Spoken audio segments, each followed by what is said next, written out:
아마 공자가 와서 저것들 다 쓸어버려라 그랬을 것 같아요. 근데 대통령실에서 얘기하면 해명이라고 쓰고 그다음에 야당 대표가 얘기하면 주장이라고 써요. 이건 애초에 해명이 아니었어요. 아니면 솔직하게 공자식으로 정확히 얘기를 한다면 궤변이었어요. 그러니까 이제 뇌물임을 인지하고 기분 나쁘지 않게 서운하지 않게 추후에 돌려줘라. 이건 이제 이쯤 되면 망발이죠. 이거 어떻게 이해를 해요 사람이. 이건 대통령실 행정관을 바보 만드는 거잖아요. 대통령실 전체가 이 말도 안 되는 궤변을 사실로 만들기 위해서 너무 열심히 자기 자신을 바보로 만들면서까지 일을 하고 있는 거죠. 최근에 들은 해명 중에 가장 웃긴 해명인데 대통령 부인께서 디올백을 돌려주라고 즉시 돌려주라고 지시하였으나 행정관이 깜빡해가지고 깜빡 1년 2개월 동안 해가지고 못 돌려줬다. 이 해명을 사람들이 믿을 거라고 했는지는 모르겠는데 공식적으로 그런 해명이 나온 거예요. 예, 해명이 나왔고 그리고 나서 추가된 게 즉시는 아니고 추후에 돌려주라고 했다. 서운하지 않게. 그리고 그 가방 포장도 뜯지 않았다고 했다가 포장을 뜯긴 뜯었는데 그래서 화장품 어떻게 되냐? 화장품도 포장을 뜯긴 뜯었는데 포장지가 그대로 있다. 포장지가 그대로 있다는 걸 봐서도 반할 의지가 있었던 거 아니냐 이런 얘기하고 최근 경호원들이 실수로 버렸다. 근데 지금 아직도 해명이 등장하지 않는 것은 양주예요. 양주 하나 빼놓고는 이렇게 저렇게 지금 얘기를 대충 얼기를 다 만들어놨는데 양주 하나는 지금 안 나오죠. 그건 뭐 다 마셨겠죠. 이렇게 해명해도 된다고 생각하고 막 던지고 이제 검찰에 근데 털어줄 것 같고. 요 해명 과정 어떻게 보십니까? 공자 말씀을 시작해서 좀 우리가 좀 미안스럽기도 한데요. 공자는 정치는 바로잡는 것이고 그리고 자기가 만약에 정치를 하게 된다면 가장 먼저 바로잡고 싶은 것은 말이다라고 얘기를 했어요. 그러니까 해명이라고 하는 거는 이해할 수 있게 풀어 얘기하는 거고요. 이해하기 어렵게 풀어 얘기하는 건 변명이라고 그러고요. 그다음에 진위 판단을 유보할 수밖에 없는 말은 주장이라고 그래요. 도저히 납득할 수 없는 이야기는 궤변, 납득할 수 없으면서 믿으라고 강요할 때는 망발이라고 그래요. 망언 또는 망발이라고 하죠. 근데 이 한국 언론들을 보면 아마 공자가 와서 저것들 다 쓸어버려라 그랬을 것 같아요. 그러니까 이건 이 말은 누가 해도 예컨대 망발은 누가 해도 망발이에요.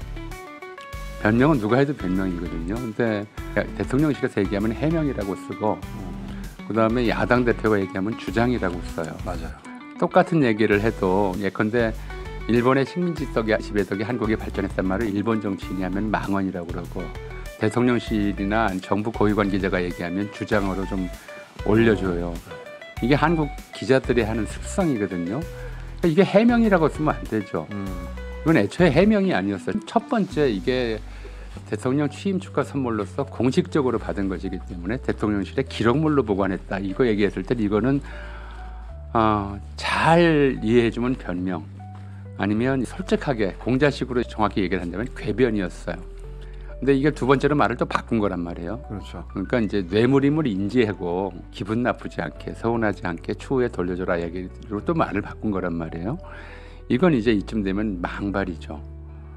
국고 손실이라고 손실이라고 그랬거든요. 그렇죠. 이건 해명이 아니에요. 이거 어떻게 이해를 해요 사람이. 근데 그걸 우리가 해명이라고 받아 써주는 것 자체가 말이 안 되는 거고요. 놓고 간 사람은 주고 침입범 아니에요. 그렇죠. 스토커가 대통령 기록물을 남기고 갔는데 그 일정을 행정관이 잡아가지고 공범이 된 거잖아요. 그러니까 변명으로도 들어갈 수 없는 말이에요. 변명이나 주장으로도 분류가 안 돼서 궤변 또는 망발이라고 표기해야 되는데 이걸 해명이라고 표기하는 것 자체가 사람들의 생각을 착란시키려는 것이다라는 거죠. 두 번째로는 이건 대통령실 행정관을 바보 만드는 거잖아요. 일각에서는 과잉 충성이라고 얘기를 하는데 이 충성이라는 말이 이렇게 쓰레기통에 처박혀도 되나 싶어요. 원래 충성에 대한 기본적인 개념은 이랬어요. 이미 사마천의 사기에 공자 이전에 나와요. 사마천의 사기에 뭐라고 썼냐면 부자 관계는 권력 관계이니 아버지가 부당한 일을 하려 하거나 시키면 3번 말리다가 그래도 안 들으면 울면서 따르는 수밖에 없다. 그러나 군신 관계는 소위로 엮인 관계이니까 이 군주가 또는 이제 그 뭐 최고 권력자가 말도 안 되는 짓을 시키거나 하려고 하면 3번 말리다가 그래도 안 들으면 내가 물러나는 것만이다.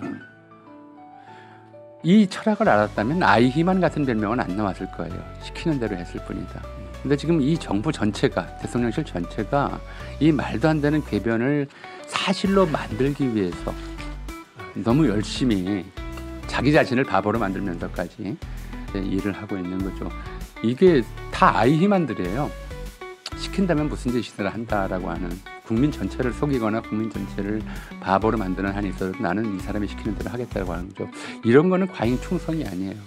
우리가 충성이라는 개념을 알고 있는 바에 따르면 이런 행위들이 과잉 아첨이고 과잉 간사함이죠.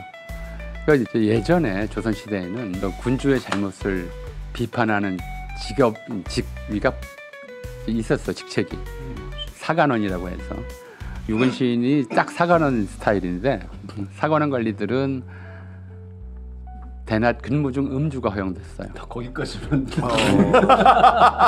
왜냐하면 임금한테 이제 대들어야 되니까 이게 맨정신으로 어렵다. 그러니까 간이 좀 밖으로 나오라고. 술 마시고라도 대들어라 해서 근무 중 술 마시는 걸 허용했는데 요즘 대통령실 사람들은 대통령한테 대들려고 술 마시는 게 아니라 운전하려고 술 마시는 것 같아요.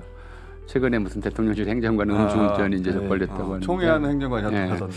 우리 사회가 총체적으로 이런 식의 분명히 궤변이고 망발인데 그걸 안 믿으면 마치 비애국자인 것처럼 몰아가는 이런 분위기를 지금 언론들도 거기에 동조하고 있고 정부가 그걸 앞장서 만들고 있기 때문에 이거는 이제 역사에서 반복도 없고 어떤 콘텍스트가 반복되는 일은 없지만 하나의 철칙 같은 것들이 있어요. 이런 분위기가 휩쓰는 사회, 나라는 망하거나 망조가 된다. 지금 그런 상태다라고 저는 봅니다. 망조는 들어있죠.